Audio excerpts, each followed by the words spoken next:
welcome everybody. I hope everybody's doing well.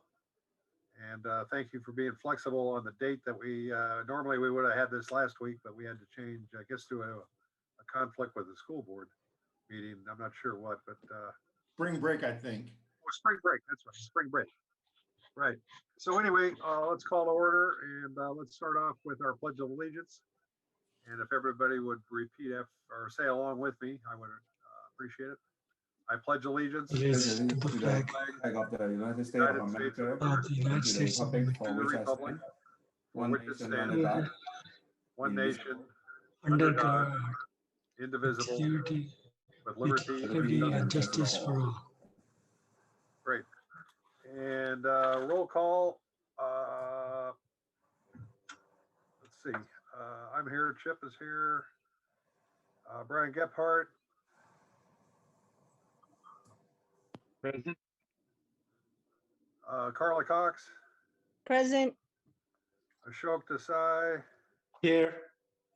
Jeff Bowen. Bowen, yeah, I'm here. Sorry, Jeff. I do that every month, don't I?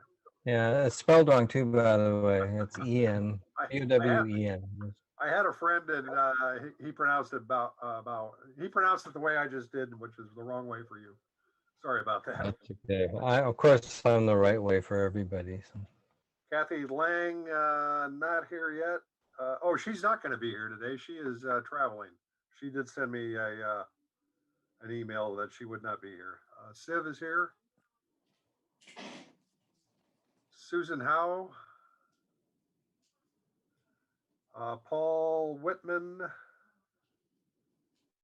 And Benita Verma. Okay, Brian Kilgore. Here. And Stanley Ing. Kelly, maybe a little bit late. Yes, We'll watch for Eric Chu. I'm here. Gerald Green. Yes. I've got Sharon Coco on my list. I know she doesn't normally attend, but sometimes. Luis is here with the video. And Judith. I don't think she's going to join us tonight. Not tonight?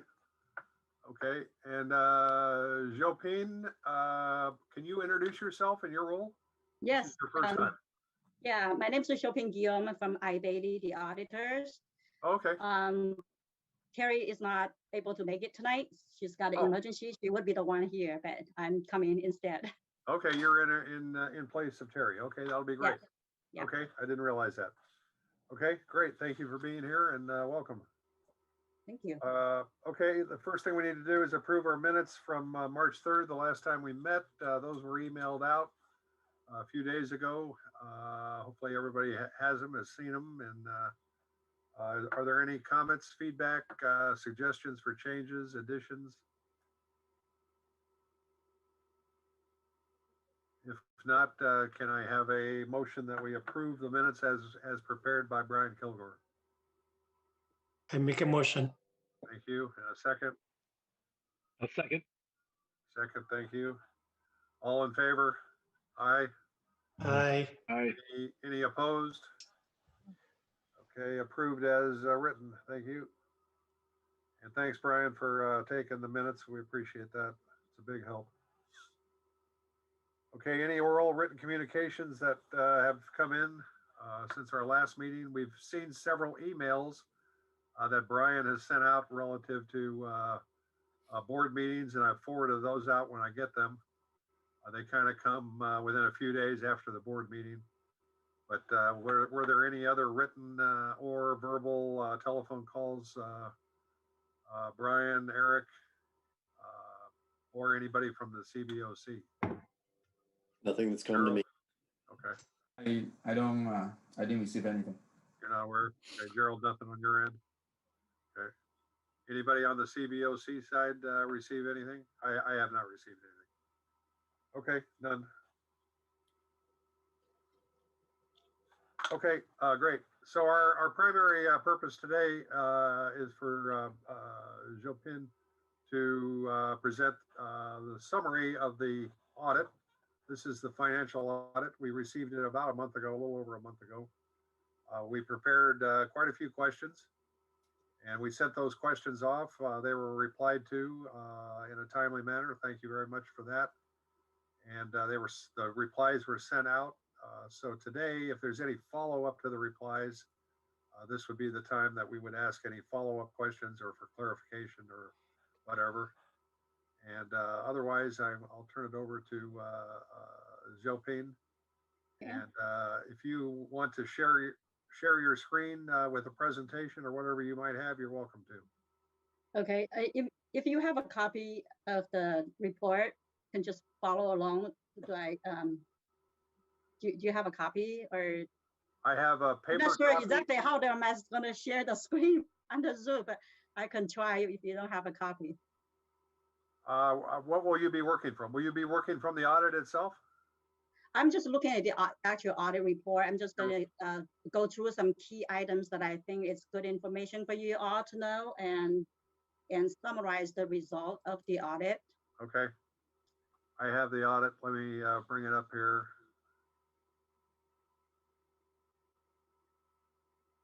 Okay, so I'll just start with the independent auditor's opinion page, which is the auditor's report. On page 1, so basically this report describes the scope of the audit as of June 30, 2020, and also describe management's responsibilities for the financial statements. Chip, are you gonna pull the audit? Excuse me, Chip, are you going to pull the audit up on the screen? I'm looking for it in my Oh, stuff okay, here. okay. Okay, Oh, here it is, right here. Yeah. thank you.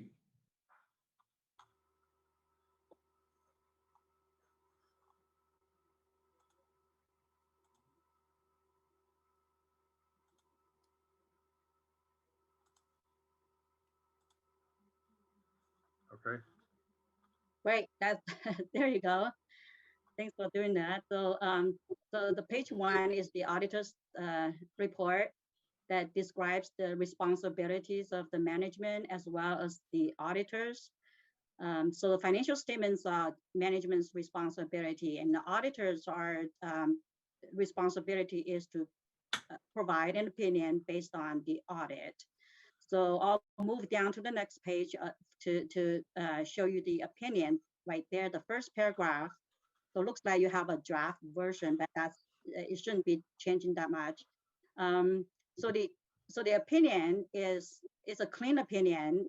It says that the financial statements present fairly in all material respects. This is an unmodified opinion, and it's a clean opinion.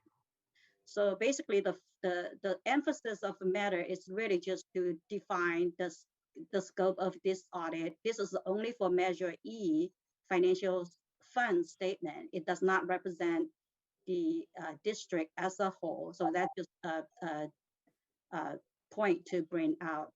So the most important part of this report is really the opinion, that knowing that the district received a clean opinion for Measure E's financial statements. If you want to move down to the financial statement section, or just quickly go through that. This is the balance sheet for Measure E, and it shows the total assets of 119 million, and net the fund balance is 113 million, and liability is about 5.9 million. That leaves you about 113 million unspent fund as of June 30, 2020.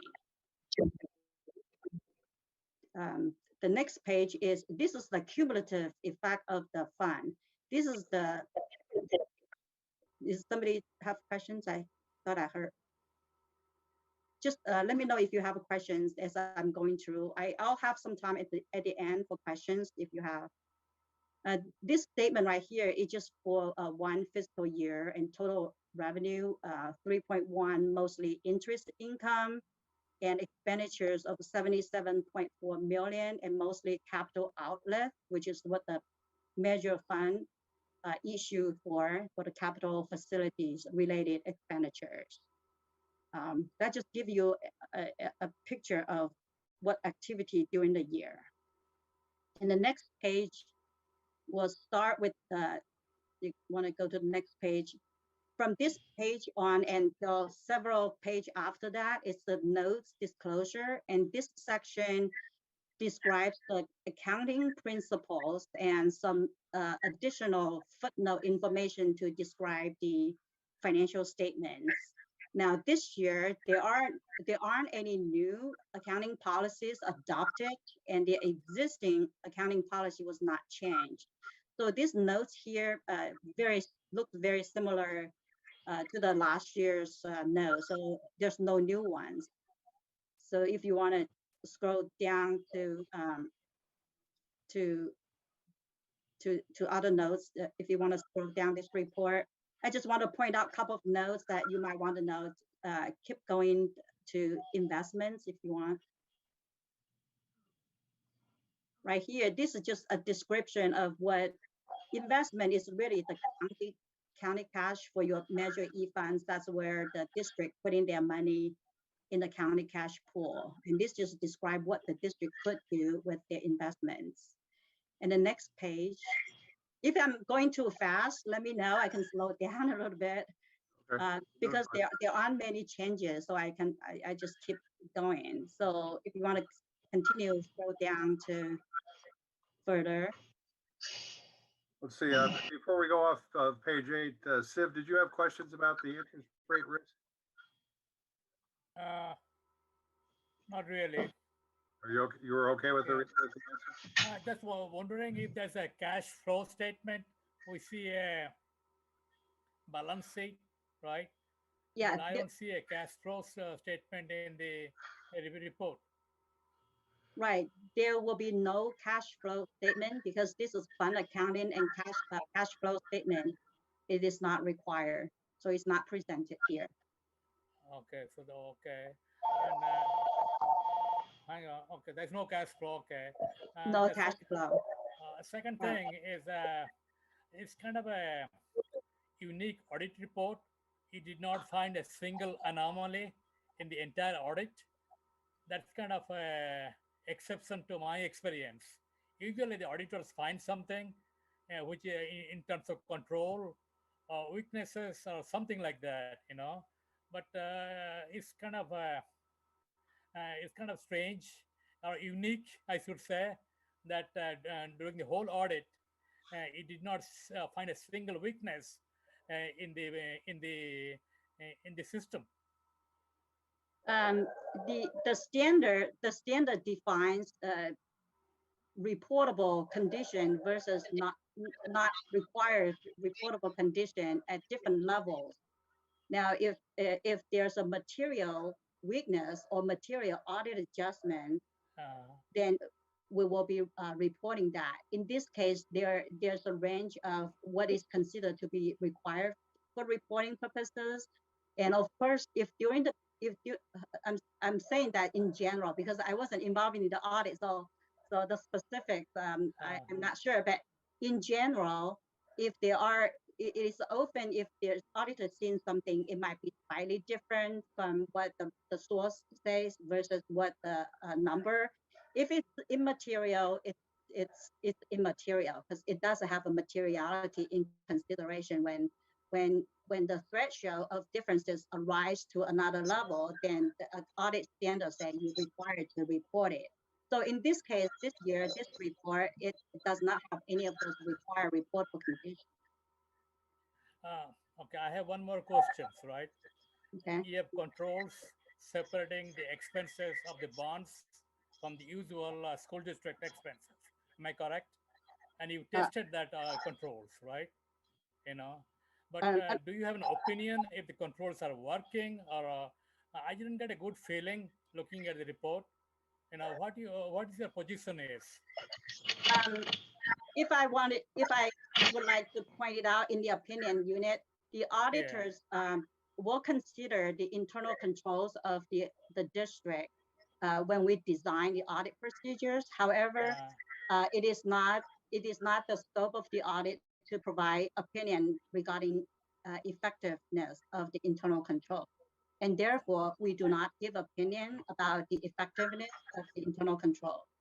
So whose responsibility to say the controls are working, or is that you, or is that the school's management, or who is in the hook to say, hey, this is expense belong to the bonds, this expense belong to the school district. And since you tested the controls, so I was wondering who is going to give the opinion.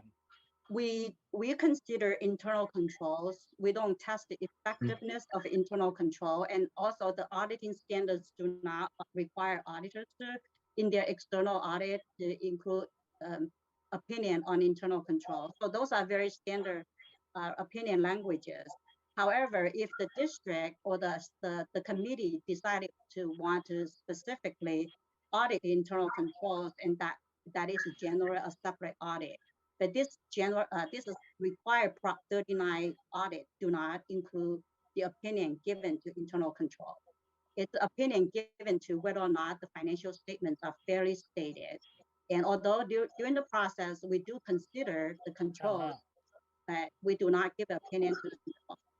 Now, being said that, in the end of the report, if you want to pull to the end, I just want to point it out at the end of the financial report, if you bring that down to several pages, right here, stop right here for a second, just a little bit above more. Just one more, the letter here, if you want to go to the first page, the one more page above. This letter is the internal control letter. It is a required letter for auditing standards. This letter describes our consideration of internal control. However, even though we're not giving opinion during our audit, when we see if there are internal controls, there are significant deficiencies or material weakness in internal control, we will still reporting that. And there's definition of here, significant deficiency and material weakness is defined in this page. Now, this year, we do not have any finding or audit adjustment. And this is reported in the couple of page down. So if you want to go down to the page for this report, just going down for a couple more pages. So right here, it tells you this is the financial statement finding. So if we have internal control issues, for example, although we consider internal control, if we run into, it came to our attention, there is something incorrect or there's a misstatement in the financial statements that require adjustment, then we would report the internal control issues right here. And in this case, we did not, that means there aren't any material weakness that we noted. So this is the financial statement piece of Measure E. And this report includes financial audit as well as performance audit, which is after this section. If you scroll down, one more page down. So starting from this page, this is a performance audit. That's what we also call compliance audit. The compliance audit is to making sure the district spending Measure E funds in accordance with the voter approved Measure E project. And now that's because the district issue Measure E fund under Prop 39 requirement, and that's what the audit requirements dictate this policy. So the compliance audit will give you if the controls are working or effective or not the financial audit? Am I correct? It would not. Yeah, it will not tell you the control. It will not have an opinion about control. However, if we see the expenditure was misused, it was not for the purpose of Measure E fund, it will be reported here. So if I scroll down a couple of more pages, I'll take you through the we can start from here. So here we describe the authority of the issuance, and basically because the district issuing 650 million bonds, and that's authority of the issuance. Now the purpose of the issuance, and here it describes, is to upgrade facility related classroom and buildings and all those wonderful things for the school district. So that's the purpose of the issuance. And then going down, we talk about authority of the audit. The authority of audit here is what I was just referring to. It's required by Prop 39. And there are specific requirements indicated by Prop 39, which is we required to look at. So it is defined here. So we require to make sure the proceeds are spent on the specific approved project. and they require to be separately accounting for. So if you scroll down to the next, right here, the objective of the audit, it tells you we making sure the expenditures for building funds are spent in accordance with bond project approved by the voter for specific for Measure E, and determine salary transactions. If there are any charged to there, we're making sure those salary transactions are appropriate for the purpose. So the scope of our audit, again, it's for 1920 fiscal year. And our methodology here we describe is we're using the general ledger provided by the district. So all of the expenditures, all of the transfers, and all of the object codes are included in the scope of this audit. What we did is we take in the expenditure report and we select sample transactions, and we trace those transactions back to the source documents such as invoices, purchase order, and any other supporting documents to support that expenditure. So in this case, if our sample transaction totally, so at number 3 of the methodology describes what we did. So we tested about 50 million, 50.9 million, right? And it represents about 65% of the total expenditures, and including any funds, if there are funds going out at all, so it will be all included in our scope. So the next page will provide some conclusion and the result of our audit.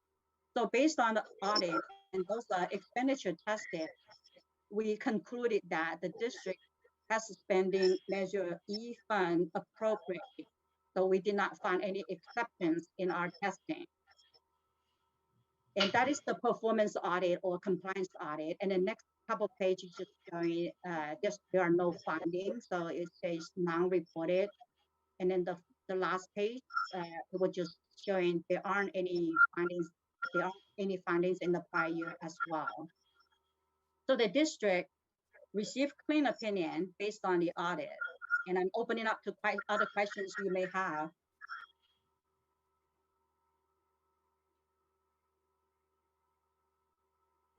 This is Kelly. I just wanted to also clarify for you all.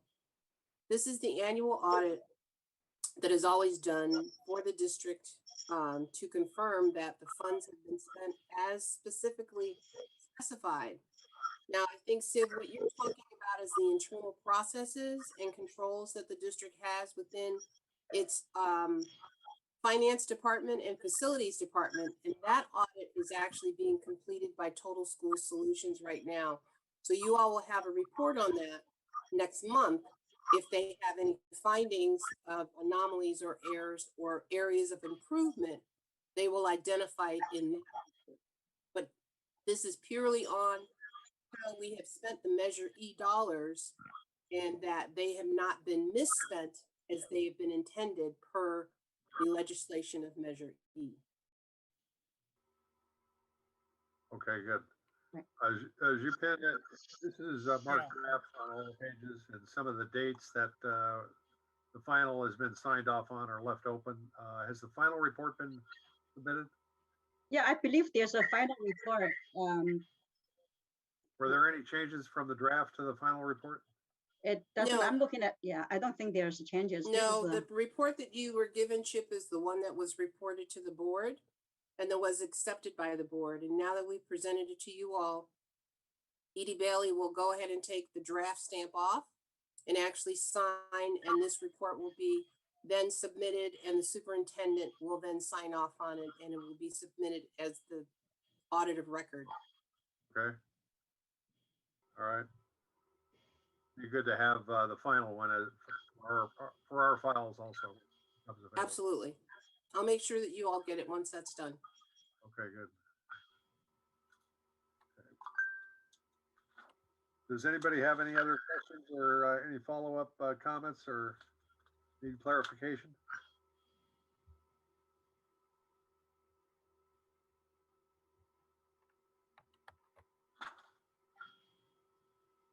Okay, I think Brian, you had a question about Williamson?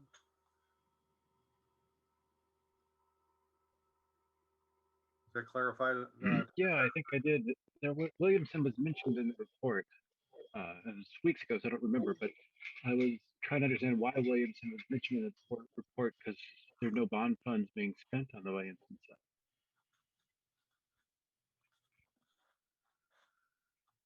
Maybe we could search for Williamson to find the reference, but that was my question.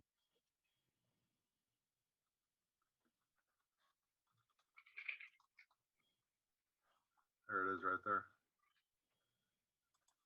I didn't understand why we had two line items for Williamson site when it's not a bond funded project.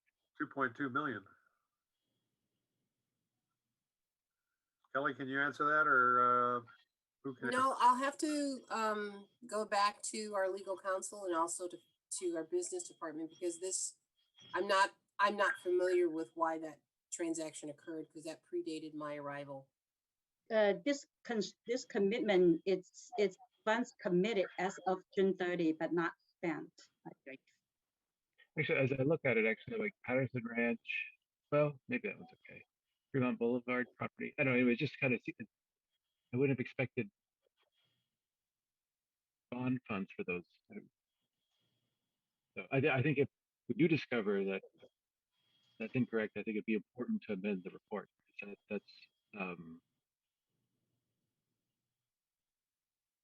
be very important, I think. Right, that just representing the district has signed contract. But no Yeah, I'll have to do expenditure. some homework on that, because I'm not aware that we are using any bond dollars, but I will do some homework and find out from the folks that are more aware of where these dollars are allocated. All right, Brian Kilgore, in the minutes, can you capture that as an action, please? Will do. Thank you. Okay. Chip, this is Carla. There is an answer that was provided from that document from the staff, the FUSD staff Right. document that you sent out, I think today or yesterday, that talks about Went out a couple days ago. Went out a week ago, actually. or maybe I just looked at it today. It talks about how it references page 10, note 7, commitments and contingencies, identifies over 4 million in remaining construction commitments on the Williamson site as of June 30th. The CBOC has not seen any prior spending on the Williamson site. In the CBOC financial update as of June 5th, 2020, there was no line item associated with the Williamson site. And then I think the answer that was provided was that the Williamson site has been put on hold until a superintendent and board provide direction on further action at this time. Discussions are ongoing with City of Fremont and the state of California. There have been no expenses encumbered on the project since March 2020. The project is not 100% funded from Measure E bond dollars. So no Measure E bond dollars have been spent on either Williamson site or the Lila Bringhurst School. So I don't know if that answers the question or if that just leads to more questions. Thank you, Carla. I'd forgotten about that. But yeah, I think if those answers are accurate, then yeah, I'd say we need to amend this report because this is an inaccurate accounting of the commitments and contingencies on Measure E fund. Okay.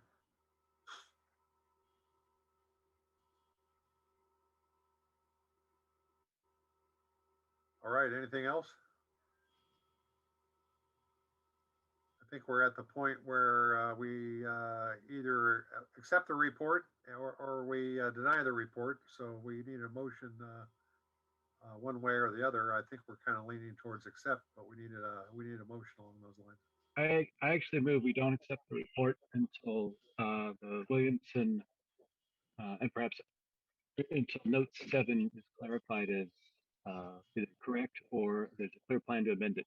I would not. I'm move that we do not accept the report. Okay, I second it. okay. Any further discussion? So then Kelly will be waiting for an update and clarification and on the Williamson before we can accept the report. Okay, so noted. Thank you. I guess we need to approve the motion, and the motion is not accept the report until the update is provided. So all in favor of the motion, aye. Aye. Aye. Aye. Any opposed to the motion not to accept the report? Not hearing any. We are not accepting the report until we get the clarification. Okay. All right. Jupin, thank you very much for being here tonight. Yep. Thank you. Bye-bye. I think that sort of closes out this part of our agenda. So thank you for being here. And I'll stop sharing. And I see, let's see here.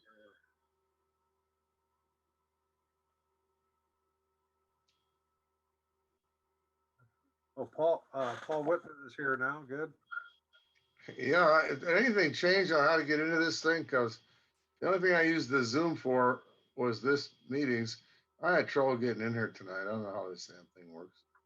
Yeah, it's the same as always. Okay. Okay, and Kelly, you're here. Welcome, Kelly. Anybody else come in that I'm missing? Okay, let's keep on going. All right, so we are now ready for Stanley and the finance report. Thanks. Let me share my screen. You should be able to share.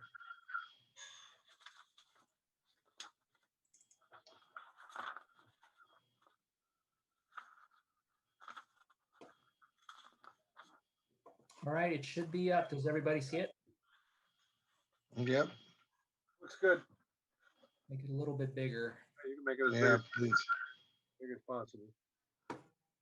That looks pretty good right there. All right.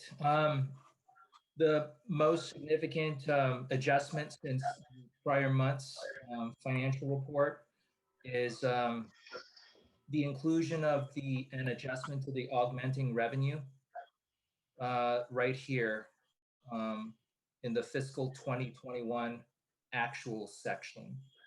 And what that actually results in, and just to be clear, on the bottom of the report, I've included a footnote. This footnote B on this page refers to the funding source, which is the Prop 51 SAB funding, the school facilities program. And on the next page for the main body, I've highlighted the adjustment to the program contingency when adjusting for the augmenting revenue. So the prior month's reports program contingency was at 3.4 million, and the new program contingency has been adjusted upwards to 16.3 million. And looking down on the footnote at the bottom of the report, when you all see the final,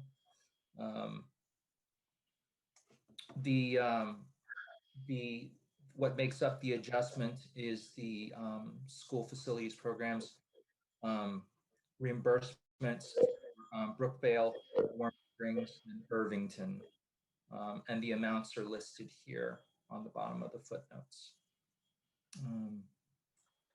That's kind of the highlight of the most significant adjustment. As far as the balance of the report, no significant changes. The American High School Modernization Program is coming closer to an end.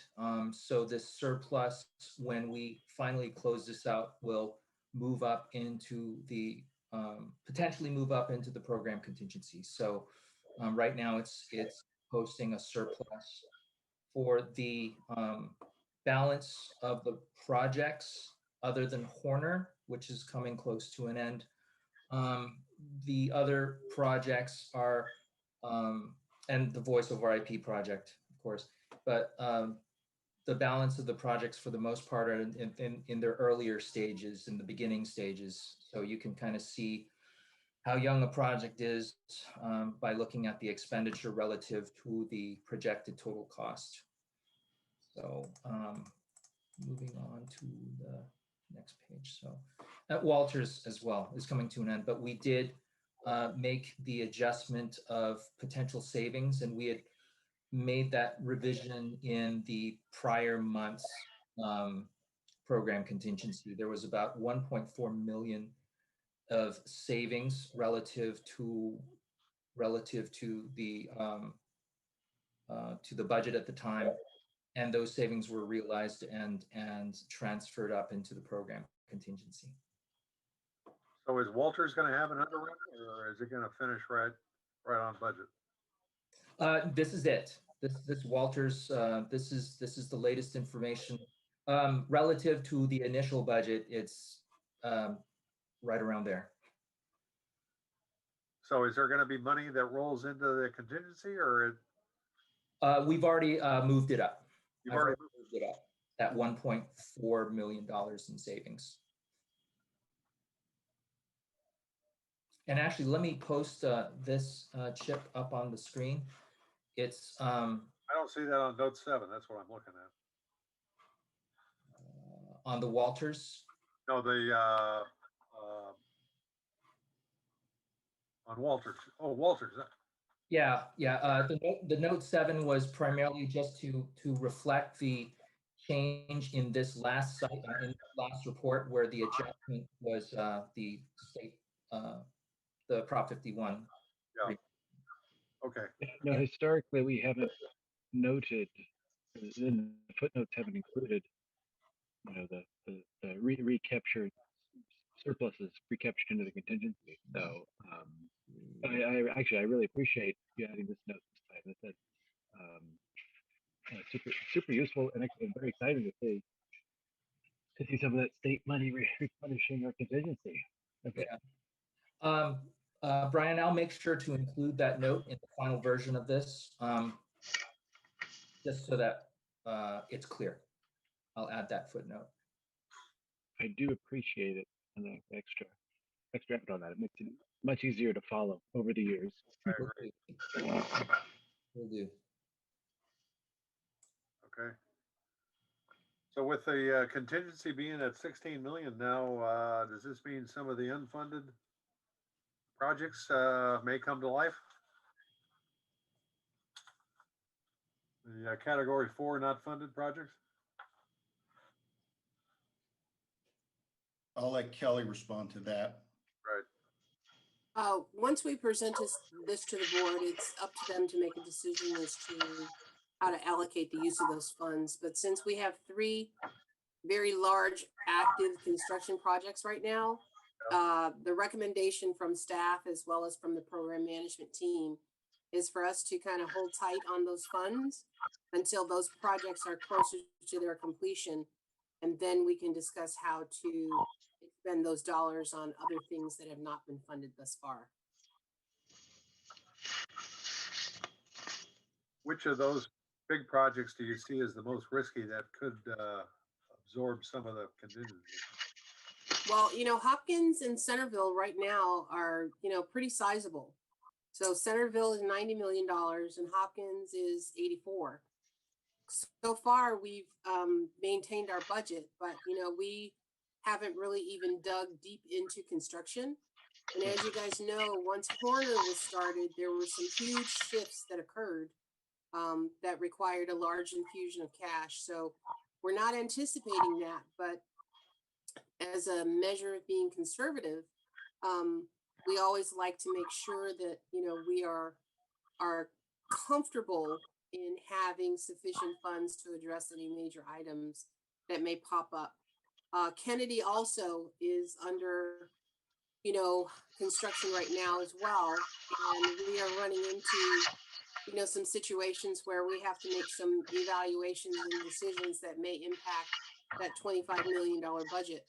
So until we resolve and get clarification on those, we don't want to really take away any dollars that are available to potentially address any of those changes that we are seeing that are happening right now.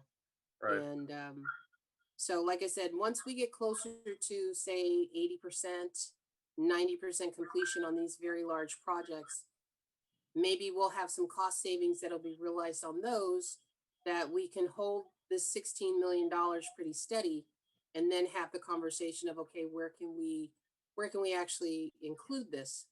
The other discussion that I've had with the superintendent and the cabinet is that the Group 1 elementary schools that are currently getting ready to launch, we've also run into some challenges with those facilities. And, we have to really identify the scopes of work to make sure that we can actually realize those projects as well. So that's $35 million worth of work that is going to be going to that group of that group of elementary schools. So as I said, I'm really happy we have the $16 million, but I don't want to get excited and start allocating it to something else before we actually fully address the things that we have currently in front of us. Is there more detail on these? Are there more detail on these topics, Kelly, in kind of the next report we usually review? I'm sorry, Brian, you kind of broke up on that question, so I didn't hear the full question. I'm sorry. So I know the next report we're about to review usually includes a lot of these details as well. So I thought maybe a good time to transition to that report. Although I did have one more observation on this report, just to remind everybody that there's the program contingency and the kind of the middle school contingency, the 00 there. So the total dollars not committed to any project are 16 plus 4. So Sure. And as I said, just being conservative, I always want to make sure we address what we have in front of us before we start even looking beyond that. So, and as I shared with the administrative team last week, we're finally starting to see progress being made on a lot of these projects because some of the delivery methods have been changed, and we've actually changed some of our internal processes so that we're not getting these huge change orders that, are impacting the budgets on these projects so negatively. So we've been able to manage very well. And the bidding process for these projects has been extremely tight. And I have to give Vanner the credit and their team of really managing those budgets and managing the design teams to design to the budget so that we've been able to realize our bids coming in on budget for these last two projects. So it takes a little time, but we're now starting to see the results of those changes that were implemented last year. Kelly, on Horner Middle School, the actuals are about 97 million and the budget's about 100 million. You're just, almost done. Only $3 or $4 million to go. Are you anticipating an underrun and giving back some money to contingency, or is there? No, those dollars for Horner, we're kind of spot on. We're not going to have much wiggle room and much savings that we will realize. We are very tight on our budget in terms of what we're going to be delivering. So I would say we're within $10,000 of what our estimates have come in at right now. But like I said, once construction starts and those buildings get placed, it's a crapshoot that we actually maintain and control that. So. Right.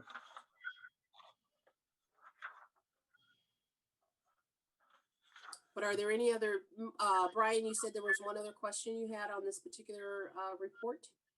oh, it's not good. I was just commenting that we got $20 million, 16 plus 4. Okay.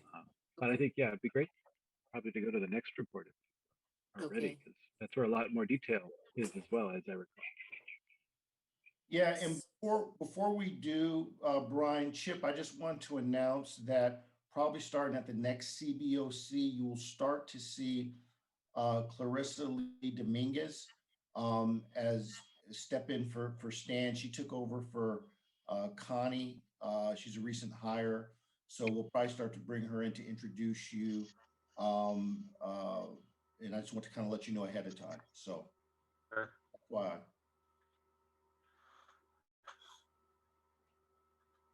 All right. Okay. Any other questions on the finance? Or Stan, were you finished or Yeah. any other questions? Questions? Okay, thank you very much, Stan. Okay, I'll stop. Dan or Gerald, can you guys go ahead and pull up the other report? Yeah, let me pull up the other report. That way I don't have to do the stop and start.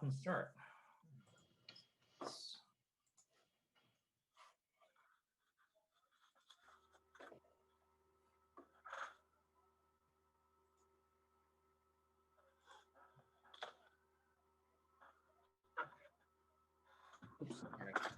Apologies.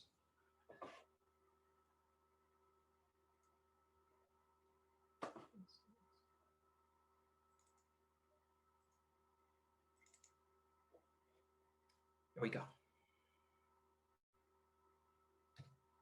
So to walk you guys through, this is our monthly status report, and we kind of reformatted it a little differently and cleaned it up from what it was before. So if you guys have any comments or clarifications that you need, please feel free to make them, and we can make any adjustments as required. So the projects that are currently in design is the Thornton Middle School conversion. And I believe that increments 3 and 4 are due to be bid, I believe next month, and then late August, early September. So we are really happy because we've gotten all of our DSA approvals. We've got the approval for the interim housing. So we will start to see the transition of the teachers and all of their supplies to the interim housing classrooms over the next 2 months. And so they've been meeting with the site and coordinating those efforts with the site staff and the moving company to make sure that happens. And the goal is to have that completed by the time the end of school begins. And if you all happen to drive by Thornton, you'll see that the vertical skeleton of the steel structure of the beginnings of the new buildings are actually being erected. So we are really excited that we have come out of the ground this week, and you all can actually start to see progress being made on the structures of the new facilities. So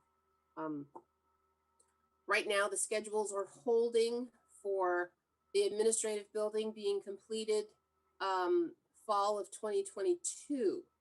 The rest of the classroom buildings and the remaining portion of the project will be fall 2023. So, but as I said, this is in design, and the next project that is in design is the Centerville Middle School. And we actually got approval, I think, was it Monday, Gerald, from DSA on the increment 3? Yeah, that was Monday. Yeah, so we are excited about that. So now that we have approval from DSA, we'll go ahead and start preparing bid documents and preparing for construction documentation completion, and hopefully get that bid out and completed by early summer. So, and that budget also has been held at the $90,233,148. So if we could go to the next page, Stan. So the next item that's included in design is the Kennedy High School modernization. That project, as you guys know, was moved up from the group ones and is now design development has been completed and schematic design has been completed. And we did our actual DSA submission pre-check, came back with comments, and we are now in our back check period of getting approval for the comments that we received in December of 2020. And so it looks like we're going to be on target to have that particular project bid out by fall. And we've been working very extensively with the site staff to address some of their logistical needs, as well as Kennedy is going to experience significant growth next year. So we are in the process of working with the site to evaluate what that looks like and how this will impact this particular project. So, and this kind of ties into what I was talking about earlier, in that, you know, we have some potential impacts on the scopes of work that have to be addressed. And once we make our way with some relevant solutions to those problems, we will then come back to you guys and let you know what the solution is, and if there is any actual financial impact to the project that will affect their budget. So, but our goal Hey, is to Kelly. hold steady. Yes. Hey, Kelly, this is Carla Cox. Sure. When you say the Kennedy site is gonna have, are you talking about increased enrollment, or are you talking about? Yes. We that's are anticipating him needing an additional 10 classrooms for the 21-22 school year. okay. And that's on top of his current enrollment right now of, you know, of course, what we have that can house the students that he currently has. And so he has growth anticipated for this coming fall. And then he also has slight anticipated growth the following year after that of about 4 classrooms full of students. So as I said, we're working through that right now, and we are not, you know, we're not hanging our hat on that number, but we're evaluating all of the scenarios and really looking at from instruction and facilities and programming to see what the full impact of that looks like. You know, because he has to look at, there's so many variables, but we'll let you guys know what the outcome of those discussions are. But we've been meeting with Assistant Superintendent Leticia Salinas and Eddie, I always forget Eddie's last name, the principal of Kennedy, our director of M&O, and then also our design team to come up with some solutions and evaluate what the impact is to the overall program that we've established for, you know, the modernization. So as I said, we will get back to you once we've come up with some solutions to things that have been brought about. So the next item. Can I ask a quick question? These growth in enrollment, is that in line with the last demographic projections, or? It's slightly above what the demographer had estimated, and it's above by about 70 some odd students. And so we're trying to determine where that shift is occurring. And so instruction is going to get back to us to let us know, is it, you know, people are moving into the area, as, you know, programming shifted from some of the middle schools that, you know, maybe one of the topics that we talked about was the 0 period, and also some of the elective courses are being shifted and moved around. And so they have to tell me what the outcome of that programming discussion is going to be, and then we'll address how that shift will occur on the facility side at his site. So as I said, I don't have all the particulars and we don't have all the answers, but we're in the process of kind of evaluating that and seeing how that impact is going to change that Kennedy High School modernization scope of work. That's actually interesting. 70 more students. And I suppose the question is that should it be temporary or permanent too, given the long-term enrollment? And that's something that we're also discussing and evaluating. But I don't, as I said, I don't have answers to those right now. But we're definitely, it's definitely a topic of discussion for us to figure out a solution for. And so I'm going deeper than perhaps we need to in this meeting. So thank you so much for that, though. It's a very difficult challenge and problem, I know. Yeah. Are there any other questions on Kennedy? And I'll move on to our group 1 projects. So Previously, we have not identified the Group 1 projects because they were not started. But our goal is to, one, now that we've finished design development and we've kind of finalized the scope of work, we're now in the process of hiring the architectural design team for these, as well as the construction the construction manager's been hired, but the overall launch and start of the Group 1 projects has started, and it actually started kind of back in November, December. But now we are actively soliciting for services and getting real-time quotes for the scopes of work. So part of the Group 1 projects is Big Bell Elementary Modernization. And that budget is for $6,679,357. And the scope of work includes HVAC work, roofing, and they're going to do some flooring, restroom refresh, HVAC major overhaul, and a major electrical upgrade of service to that site. So that is going to be happening over the next, the design work will happen over the summer, and by fall that will be completed. And we're planning on actual construction to be happening in 2023. I'm sorry, 2022. We're in 2021. Sorry. The next school is Green Elementary. Same thing. They're going to have a major overhaul of their electrical service.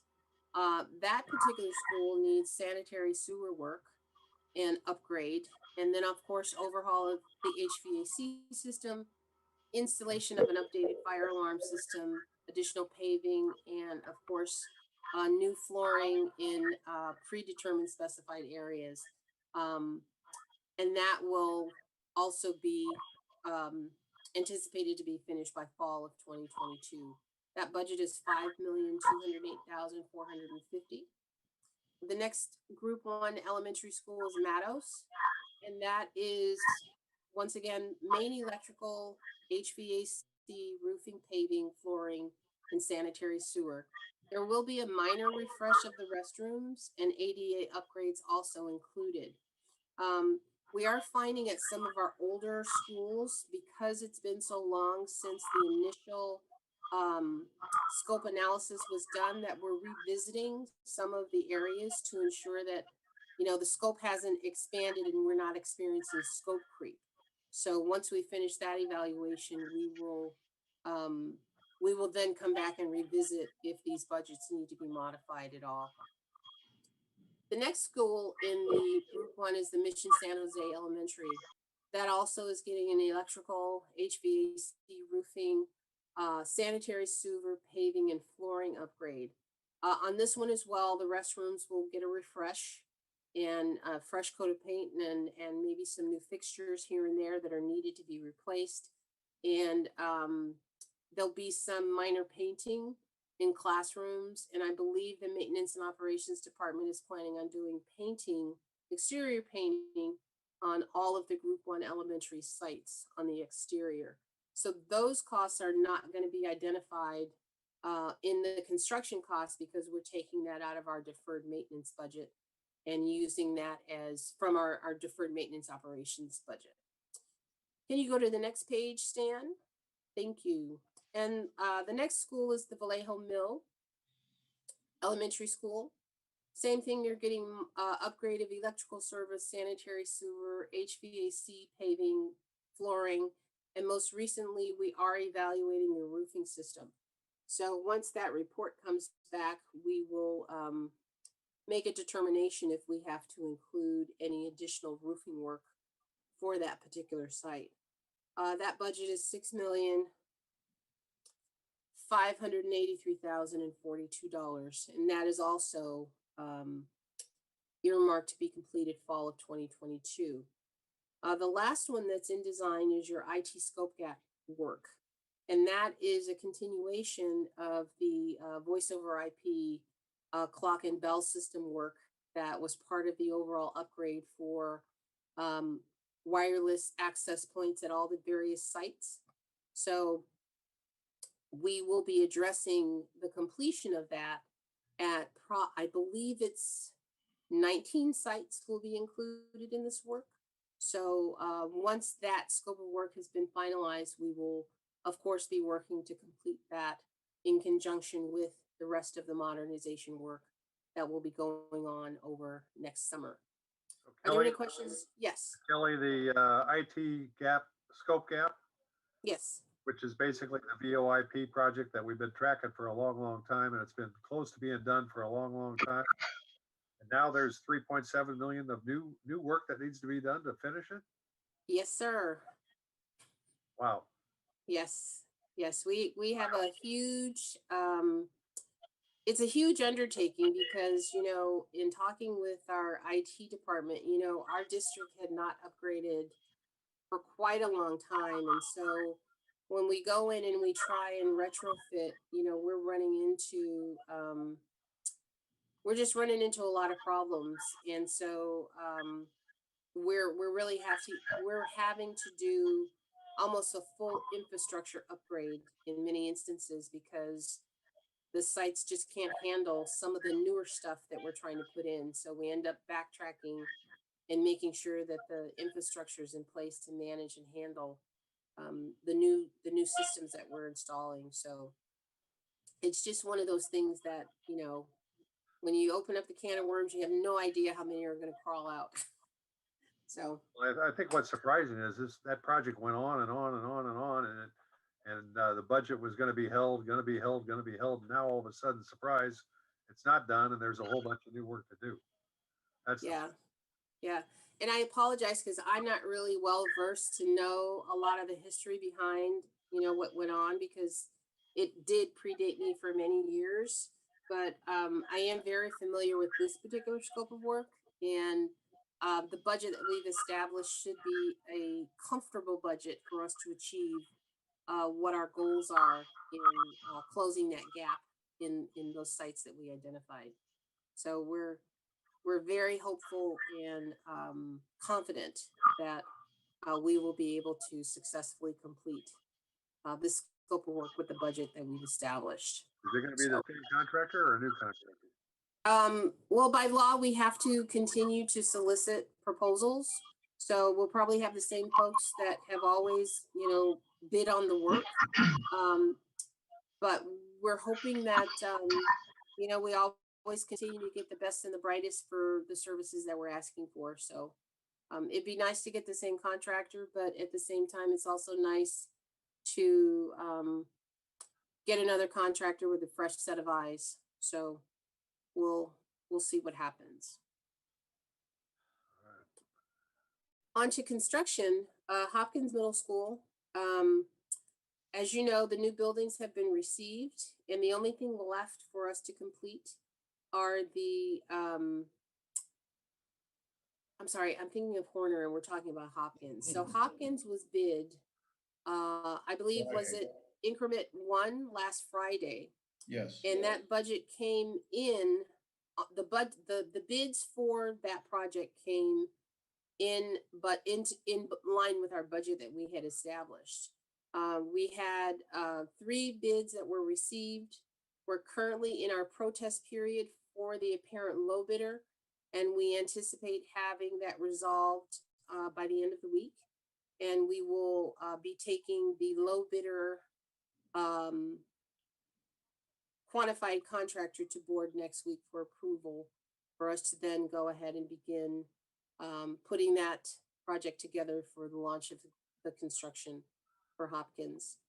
So we're pretty excited about it. But, you know, as I said, once our protest period is over and we've resolved any of those complaints or conflicts, we then will award to the appropriate contractor based on the results of that discussion by Friday.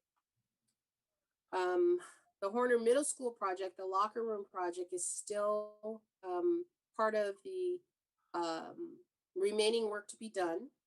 The new building and the administrative wings have been completed, and they are 100% complete and have been received.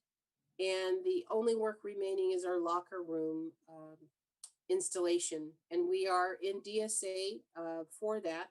We did our initial submission, and we got back check comments back I believe, last Friday.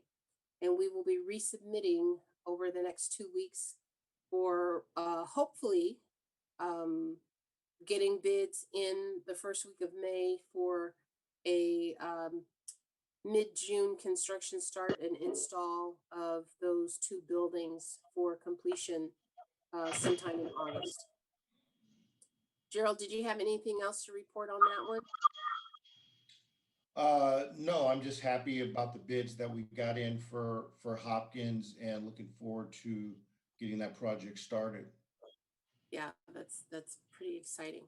Stan, can you go to the next page? Hi, Kelly. This is Steve. Yes. I still have a question. Sure. I had to bring this up. Our famous backflow is still leaking. You know, I have not seen any solution to that. I have brought that up to you many, many times in the past, and that problem has not gone away. And this is the backflow that's between Hirsch right, and so Hirsch and Horner. So I have passed that information on to the Maintenance and Operations Department, and they are working to address it, but I will follow up with them and make sure that I know what the solution is. But those types of issues, I usually pass on to them because I don't have the capacity and the wherewithal to actually solve that problem. And when you initially brought it to my attention, we did work with McCarthy and their subcontractors, and they actually did do their portion of work to solve the problem. And it then continued because another problem cropped up. And the new problem that cropped up is actually a deferred maintenance item that our district folks have to address. And so I will follow up with Kevin Arthur and ensure that they take care of it and come up with some type of solution. But as far as the contractors for the Horner project, they did respond and they did address their portion of work and immediately took care of what they were responsible for with regard to that. So I don't want you to think that I didn't follow through and that nothing happened, but they did do it and then something else happened. So, but I'll still pass it on again. One more thing, maybe you consider a few more garbage bins near the parking lot. Looks like people are beginning to throw things around. So it's up to you. I don't think they cost a lot of money, but it'll keep the parking lot clean. That's my, my observation. What are they throwing, Steve? I'm sorry? What are they throwing? Just paper and things like that. Garbage. Okay. So nothing. I mean, I don't think it's a big budget item, but it'll keep it clean. Everything it looks good. I'm a neighbor. That's why I can go and see. Okay. I'm a neighbor of the school. So anyway. Well, part of the challenge that we have right now, Siv, is that because the campuses are not occupied, the custodians are not there 100% of the time. So, and they are still in negotiations with the district in terms of, I guess, schedules and having people return to work. And so between landscaping, custodial, and maintenance and operations, the 3 of them are supposed to be monitoring the sanitation of all the campuses. And I'm not going to speak for them, but it's definitely something that other communities have also commented on. So we do have to step up our efforts and make sure that that is addressed properly. Okay. I only see one garbage bin in the entire parking lot. That's all.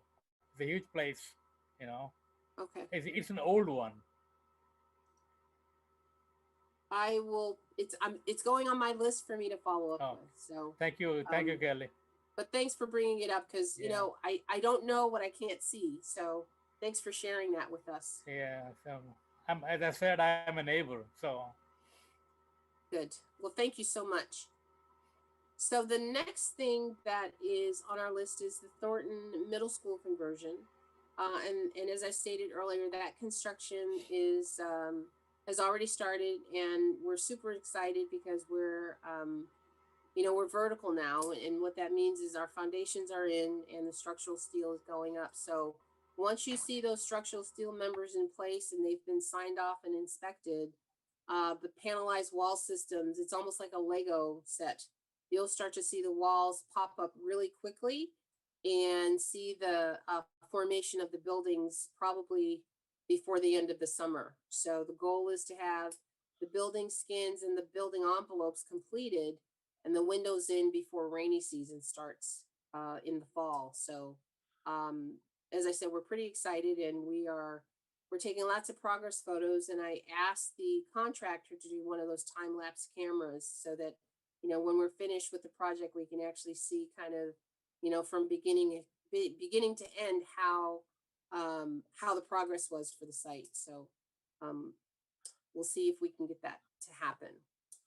So the next item is the Washington High School Theater. This is another project that I'm very excited about because we're rounding the corner on, I believe, Gerald, that last report you guys gave me, we're at like 57% complete, I think, right now. Yeah. So We're done with it's structures and moving to foundations. pretty exciting.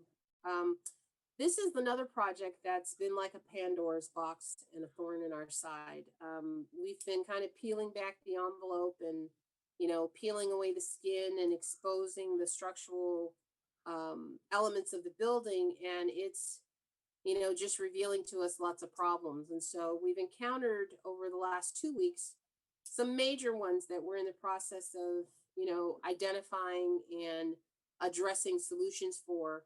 But we probably will come back to the committee next month and also to the board to potentially ask for additional funding for these very significant structural modifications that are going to be required, because the building, the age, as well as the water damage, the termites, the failure of the sill plates, and some of the failure of the roofing system is actually, you know, gonna impact our budget quite a bit. So A lot of as I said, we're unforeseen site conditions. yeah, so we're gonna address those and come up with the most comprehensive solutions that, you know, of course, are least impactful, but there are going to be some changes that are mandated changes for us to do in order for us to complete the project as we had originally envisioned it. So I will keep you guys posted of what those turn out to be, but just know that we're making progress. It's been great so far, but we are uncovering unforeseen conditions that will impact this $4.4 million budget. So stay tuned on that. But if you ever have some time and you want to drop by, you can, you know, kind of drop by and sign in and stick your head in and see some of the progress that's going on the theater. It's really quite nice and coming along really well. So very, very excited and happy about that. And then the principal is actually very happy too, the progress that's being made. Excuse me. And the next section are all of the projects that. Could I ask one question on Washington? Sure. Do you see, in addition to additional costs, do you see the impact the time, completion time? When it can be The completed? completion time is going to hold. We are still planning on completing on time. It's just that the changes that we're anticipating are ones that will impact the budget. And so we just have to go back and ask for it. And fortunately, we have a wonderful contractor that really works earnestly to minimize those expenses as much as possible. And so we're hopeful that, you know, as those changes come back, that they'll be less impactful to us than what, you know, we anticipate. So, but we are holding our schedule. We are still holding the schedule as planned. Brian, these have been changes that we've been able to rectify as we go along. There's just been a lot of them, not necessarily high dollar amount each one, but just a lot of them. You know, it's kind of the death by 1,000 cuts, but we've been able to rectify them as we go along. And so now we're on the downside of that. So we're hoping we see less of those moving forward. So we think we'll hold the schedule. Yeah, well, thank you. I'm excited. As you all know, I have a personal interest in this project as well. Well, hopefully we can have our Christmas program there. So, you know, that'll be awesome if that can happen. So that'll be really, really awesome. So, But as I said, I'll keep you guys posted, and you all will be fully aware of all the costs associated with some of these challenges. As we look at our completed list, you can see that we have American High School, modernization, as well as new construction there. We have the Grimmer Fence project, and we have the voice over IP and speaker and bell, speaker upgrades. And then we have Walters Middle School that was recently added. And so those are all of our projects right now in Measure E. And so they're all active and moving along really well. So that is the end of my presentation. So Thank Kelly, you so much, Stan. was the notice of completion actually signed off on the VOIP? Yes, I believe that was done in December of last year. Yeah. That was submitted to the board. I can verify, but I believe that it was. But then all these new things came about. Well, those were actually, the voice over IP bell speaker upgrades was broken up into, I believe, 3 increments. And so what you see here with complete was increment 1. And then what you have on the list of those that are in design and being worked on is increment 2. So it's not all inclusive. It was broken up into pieces to be addressed. Okay. Are there any other questions? Okay, great. Well, with that, Stan, I am finished with that report, and if there's no questions, you can stop sharing. Let's see. And I don't have any other items to report for you. Oh, the long range facilities master plan. The surveys, you all should have received an email requesting you to register and complete one of the surveys. Has everyone received that yet?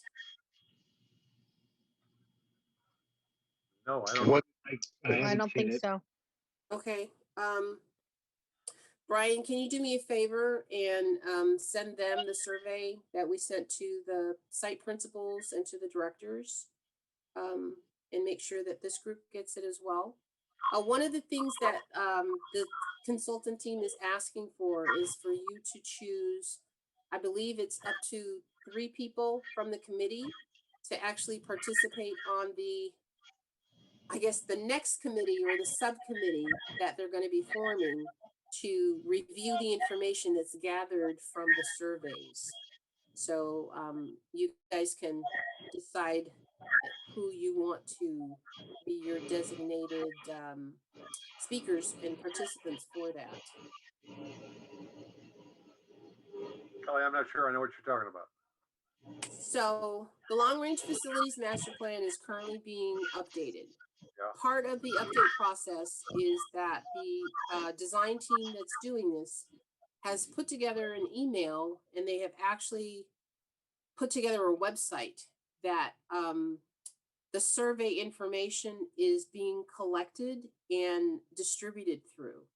And part of the process is to have our various committees and organizations within FUSD participate in this survey process. And CBOC and FAC are, I won't say required, we would like for you all to have at least 3 people from your various committees actually complete the survey for the group. And then that information, as it's being gathered from all of the various sites district-wide, is going to be compiled at a later date. And those individuals that have been designated to be the CBOC and FAC representatives, you all are going to then sit on a larger body that is going to be reviewing that information and putting together comments and questions and things like that, and evaluating the information. That's the beginning process for establishing how we're going to prioritize the work and what key issues need to be addressed. And so that's what I'm talking about, is that process that is what we're asking you to participate in. Okay. All right, well, we'll have to look at the survey or the questionnaire that you're going to send out. We haven't seen it yet. And see what you're asking us to do. Brian, are you kind of up to date on this, or Carla, or anyone? Jeff, or anybody? So Yeah, it's all new to me, so I don't, it's. I think it is all new, right, Kelly? This is Yes. This is, I think, what you guys are working towards before spring break, and are now rolling it out. Okay. Yes. So I think the question that comes to mind is when we have to select 3 people by. It would be much appreciated if you guys could do it by the 26th, because we'd like to begin the process of, there'll be virtual interviews that will also be completed. And part of that process is those 3 people will be interviewed, and there's, I don't know, probably 30 to 40 questions that they're looking for information from you all for, and they're going to capture that data, digest it, and incorporate it into their, their draft report or database that they're going to be working on, and then we'll revisit it. And then we're then going to break up into, I hate to call them subgroups because they're not subgroups. They're very specific groups of people to then go through the information and focus on that specific area to look at what needs to be updated and how it's going to be updated. And then that's going to be the basis of how they're going to update their overall final report.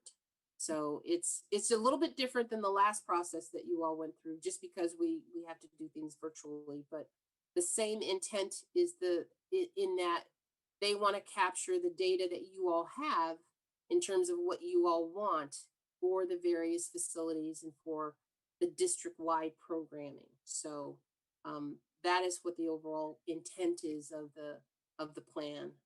if there's an electronic version of this plan that can be shared out, I think probably to both FAC and CBOC, that would help educate us. Well, I believe that the FAC had requested that the consultant come to the next meeting, so they will be available at the FAC meeting to actually go through this process and share with you all. So if you all want them to come to CBOC, I will also invite them to our next meeting to walk you guys through and share the progress that they've been making on the update. But I just need you guys to direct me that that's something that you all want to have done. Hi, Kelly. This is. Oh, go ahead. Go ahead, Carla. Sorry, go, Carla. Thanks. That's okay. I just have 2 questions. One is, are we talking about 2 different things, like in terms of getting an email about a survey, and then the second kind of task would be choosing 3 people from CBOC? Are those 2 separate things? Yes, those are 2 separate things. Okay. And then the additional question is, do we know how long of a commitment would be for someone like from the, like if the people who are chosen? I believe it's probably just a couple hours worth of work that is done, that's needed to kind of work on these surveys. I don't anticipate it being, and this is based on what they've told me and from my own experience in kind of going through the survey and adding my own input. It only took me about an hour and a half, and that's with me on the phone with them and asking questions, getting clarifications and things like that. So it's not a heavy lift. It's just one it's needed because, as I said, this creates the information you all provide, creates the basis for what they then do in terms of updating the long range facilities master plan. So it's inconvenient in that it takes a little bit of time, but the long-term effect is very beneficial. So. Okay. And then just the last thing was that I do think it would be great if someone from like the consultant group could come and talk to the CBOC, and that's sure. it. I will make sure that they're, make themselves available for our next meeting next month.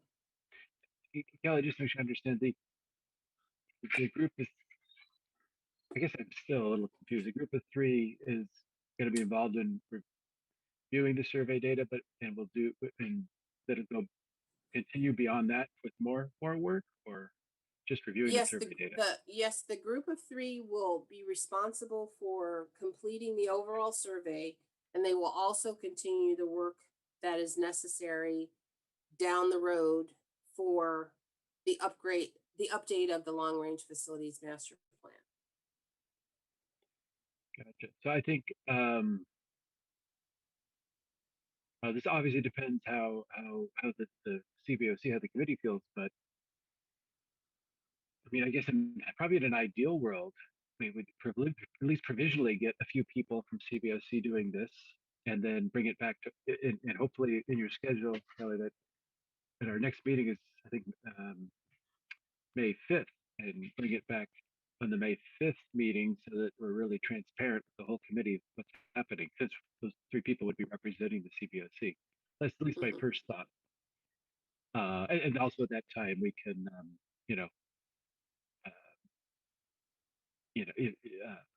we can entertain, either making the provisional people permanent, or if other people say, no, wait, I want to be involved now that I understand more, or whatever. But it's just by throwing out how to move as quickly as I know you want to, but to keep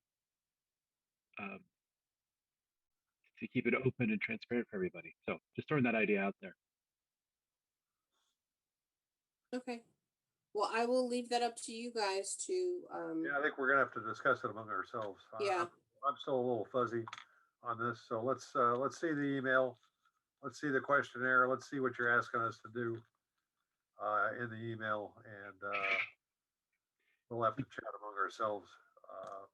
Chip, I think for the purposes of preparing for a May 5th presentation of the committee, maybe a subcommittee wasn't on the agenda, unfortunately, but maybe a small subcommittee could prep things, right? So that because right. Well, I'll volunteer both. I'm from the CBOC and the FAC, but I should only represent one. So you guys know I'm going to volunteer though.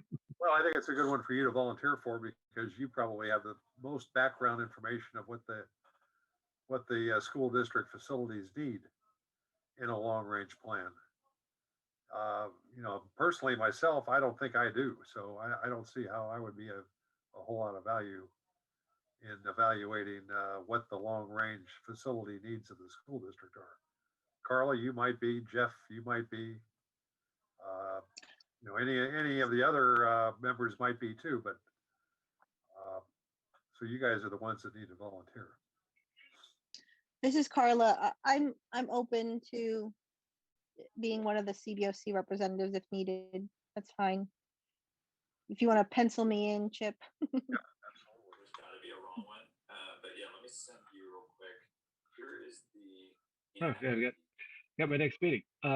Just as a suggestion that maybe Carla and we can work with Kelly, well, and Chippy, of course, to make sure what we bring back next time,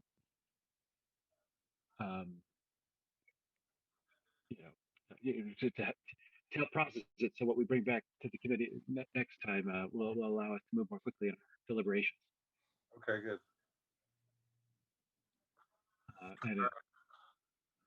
Okay, Kelly, what's the status of the other bond program audit that was supposed to be done on 4/1? I believe that Marcus is in the process of reviewing it and will get back to us. I haven't even seen it myself. So I believe that he received it.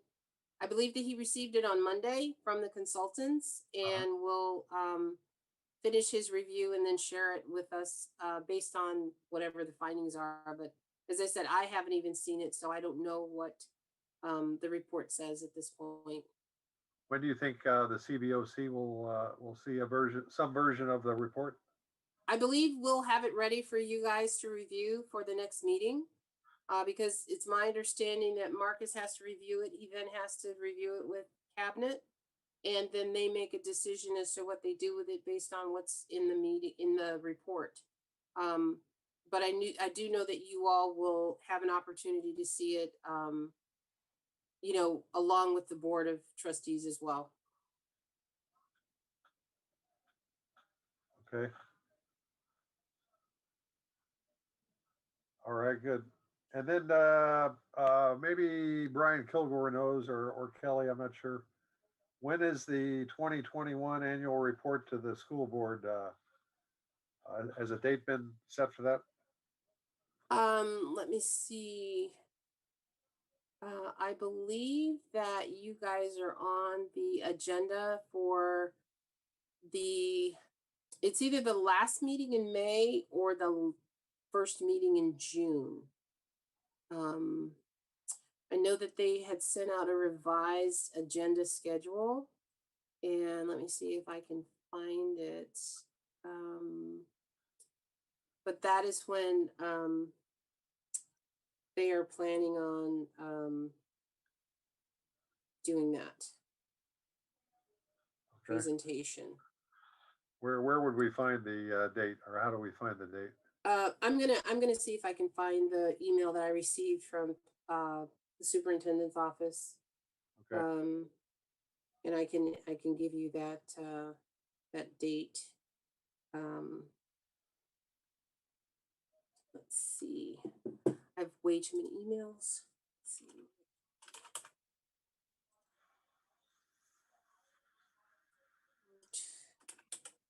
Chip, I'm gonna jump to another call. Okay, sure. Take off. Okay. All right, see you, Joe. Bye. Chip, me too. I gotta go. A previous appointment. Okay. Okay, so you guys are scheduled be leaving us. for the last board meeting of May for your report. And What's then the